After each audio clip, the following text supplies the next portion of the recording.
ادب عجموں نے جو ادب کر کے دکھایا ہے، جس ادب کے ساتھ انہوں نے اس علم کو حاصل کیا ہے، اللہ اکبر۔ علامہ انور شاہ کشمیری رحمہ اللہ تعالی، جو 1000 سال میں ایسا محدث پیدا نہیں ہوا، ان کے ادب کا عالم یہ تھا کہ اگر کتاب تپائی میں یوں پڑھی ہے تو انہوں نے اپنے منشا پہ یوں کر کے کتاب کا مطالعہ نہیں کیا، جس طرح پڑھی اپنے رخ کو اس طرح بدل کا مطالعہ کیا۔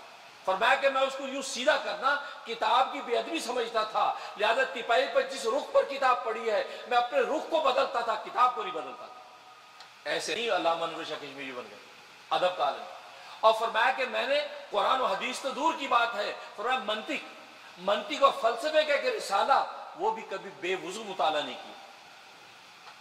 اور آج ہم تو قرآن کو بے وضو ہاتھ لگاتے ہیں کہ جی آیت پہ ہاتھ نہیں لگ رہا، بس یہ اوپر برکے پہ ہاتھ لگا رہے، بے وضو،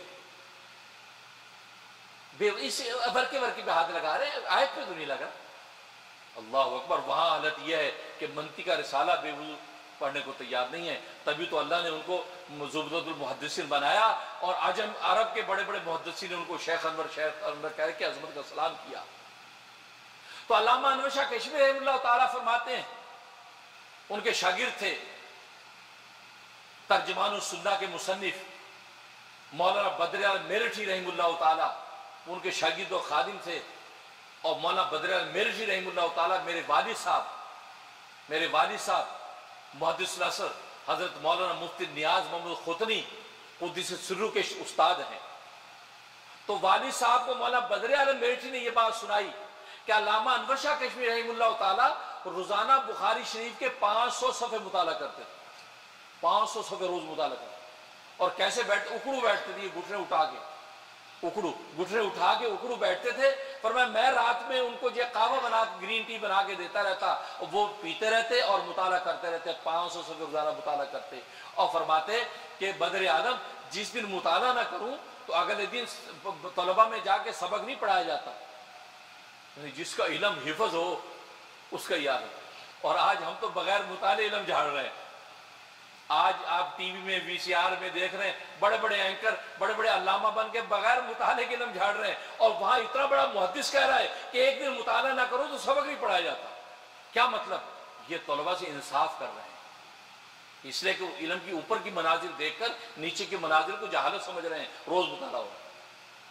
وہ فرماتے بدر عالم جوں میں مطالعہ کرتا ہوں وہ مجھے اپنی جہالت کا احساس بڑھتا رہتا ہے، جو میں مطالعہ کرتا وہ مجھے اپنی جہالت کا احساس بڑھتا رہتا۔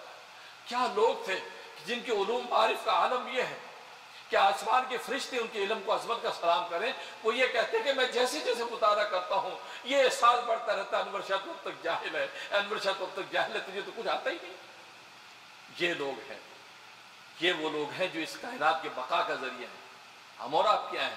ترجمے والی ایک دو حدیثیں پڑھ کی محدث بن کے مجتہد اجتہاد کرنے لگتے ہیں۔ اللہ اکبر۔ فرمایا کہ جو میں مطالعہ کرتا ہوں وہ مجھے اپنی جہالت کا احساس بڑھتا رہتا ہے۔ اس لیے علم کی منازل اتنی زیادہ ہیں، جب اوپر کی سیڑھی پر قدم رکھتے تو نیچے والی سیڑھی پست نظر آتی ہے۔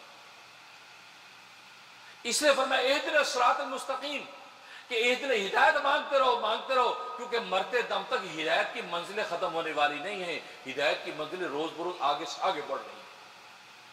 اس لیے ہم ہر وقت اہدنا الصراط المستقیم کہتے ہیں۔ ہدایت تو مل گئی لیکن اب منازل اس کی سیڑھیاں طے کریں۔ اللہ سے دعا ہے کہ اللہ تبارک و تعالیٰ واقعی ہمیں ہدایت کی منازل اور اپنے قرب کی شان عطا فرما دے۔ اللہ سے دعا ہے کہ اللہ تبارک و تعالیٰ عمل کرنے کی توفیق عطا فرمائے۔ وآخر الدعوانا ان الحمد للہ رب العالمین۔